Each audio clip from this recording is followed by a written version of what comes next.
Kamu tak perlu luar biasa untuk memulai, tapi kamu harus memulai untuk menjadi luar biasa. Zig Ziglar. Zig Ziglar.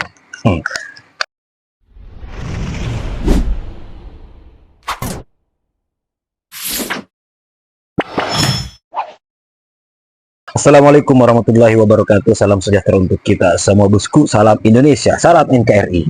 Asik. Ya, di kesempatan sore, siang, malam, kapanpun Anda nonton video ini, saya ingin membagikan video debat ngabalin melawan Bung Noel, di mana Bung Noel kali ini kena semprot oleh Ngabalin. Tapi kayaknya semua lawan debat Ngabalin itu kena semprot dari Ngabalin, karena saking nyerocosnya tuh si Ngabalin. Kemudian ada video pidato dari wakil presiden kita, asik kita, Bapak Gibran. Itu pidato pertamanya setelah ia dilantik menjadi wakil presiden Republik Indonesia. Dan itu menuai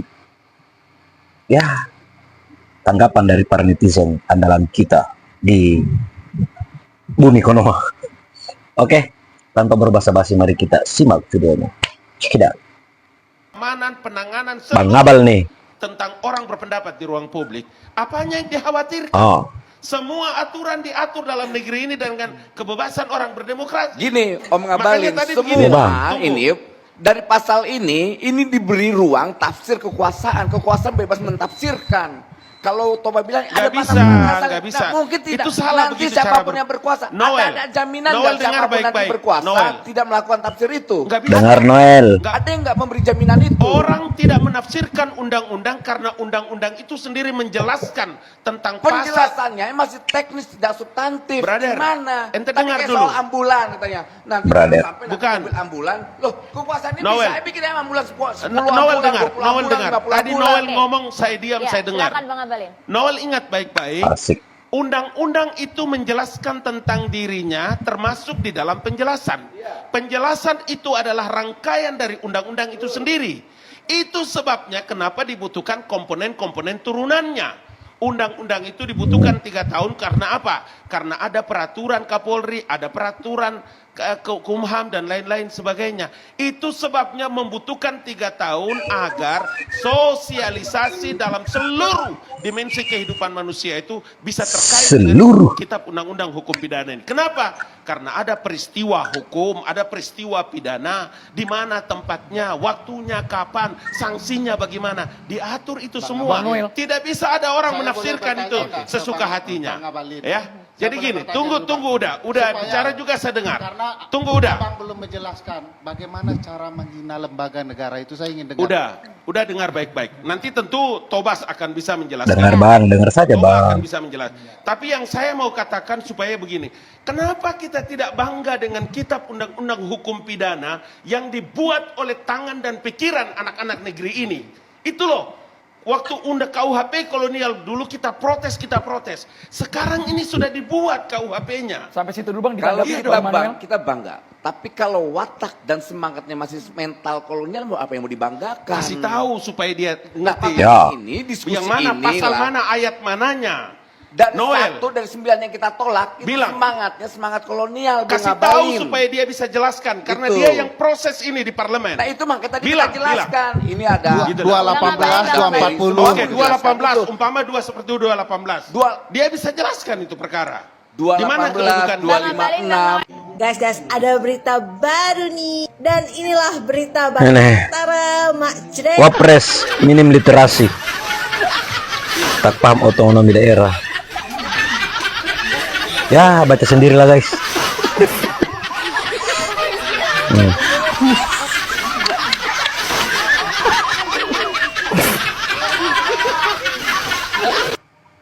Sekali lagi Bapak Ibu, saya garis bawahi.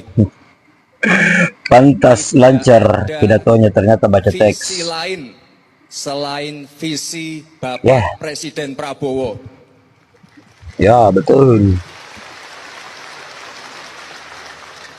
Tidak ada program lain selain program Bapak Presiden Prabowo. Ya,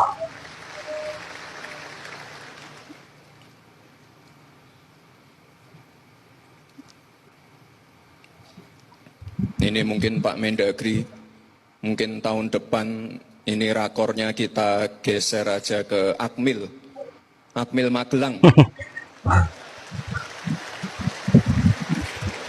mau dipindahkan ke Akmil ya. Tapi mungkin untuk kepala-kepala daerah ya minimal 5 hari. Penting ini Bapak Ibu, sekali lagi, biar semuanya sinergi, satu visi, satu misi Penting. untuk Indonesia emas. Asik. Terima kasih Bu Wafa. Kirain kalau muja-muja Bapak Jokowi nggak bayar. Terima kasih Pak Jokowi. Belum buka ya? Ya nggak tahu kotanya saya. Belum buka ya? Solusinya ini bos, ya. Asli buka nih bos.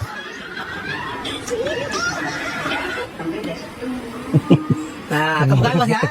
Percuma kita muja-muja kalau kita harus bayar. Percuma. Salam logika. Lain orang, lain juga. Zaman dulu versus zaman now. Pak Ma'ruf Amin sama Kiai Pak Ma'ruf Gibran Amin versus Gibran. sama-sama wakil presiden. Tetapi ketika Pak Ma'ruf Amin menjabat sebagai wakil presiden, beliau kelihatan banyak diamnya. Yang kelihatan banyak kerjanya adalah Pak Jokowi, presidennya. Iya. Sedangkan Kebalikannya ya. pemerintahan Prabowo Gibran yang paling kelihatan banyak kerjanya malah wakil presidennya, yaitu Pak Gibran. Sedangkan Prabowo sebagai presidennya tidak terlalu kentara kelihatan kerjanya. Hanya ketika dia menghadap Pak Jokowi di Solo, baru itu kelihatan kerjanya Pak Prabowo.